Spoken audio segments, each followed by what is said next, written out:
वंदे मातरम केवल शब्द नहीं है, हमारे लिए भावनाएं हैं, हमारे लिए श्रद्धा है। और पूरे ऐतिहासिक परिप्रेक्ष्य में इसके बारे में बातें होनी चाहिए, क्योंकि अगर हम समझते हैं कि ये बंकिम चंद्र चटर्जी जी ने आनंद मठ में इस राष्ट्रीय गीत जिसको हमने स्वीकार किया है, ये गीत उस समय के परिस्थिति के लोगों को संघर्ष की गाथा है, लोगों को त्याग की गाथा है,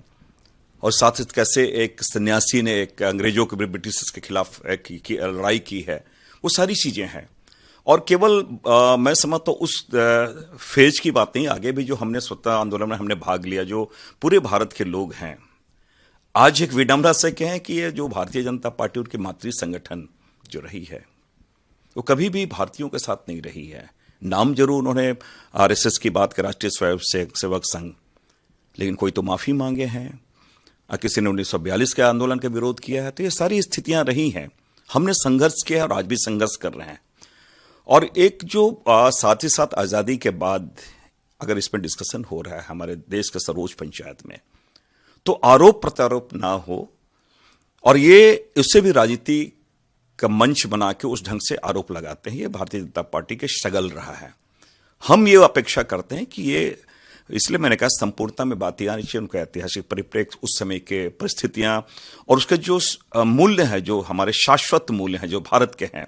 उन मूल्यों को कैसे हम आगे ले जा पाएं, इसके बारे चर्चा हो तो मैं समझता हूं ज्यादा बेहतर हो। लेकिन ऐसे मुझे आशा कम है, क्योंकि भारतीय जनता पार्टी हर वो पल को वो केवल आरोप लगाने में करती है, और उसका एक सबसे बड़ा कारण है क्योंकि वो कुंठा से ग्रसित है, क्योंकि उन्होंने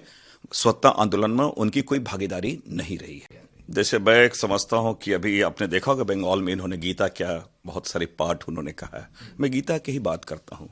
नैनम छिंदन्ति शस्त्राणि नैनम दहति पावक वाली जो बात है, वो आत्मा ने कर्म के बारे है, और नेहरू जी के कर्म इतने रहे हैं ना कि वो कोई उसे मिटा नहीं सकता है। वो मैं समझता हूँ हर चीजों में, आज अगर आधुनिक भारत की बात करें, हर सेक्टर में,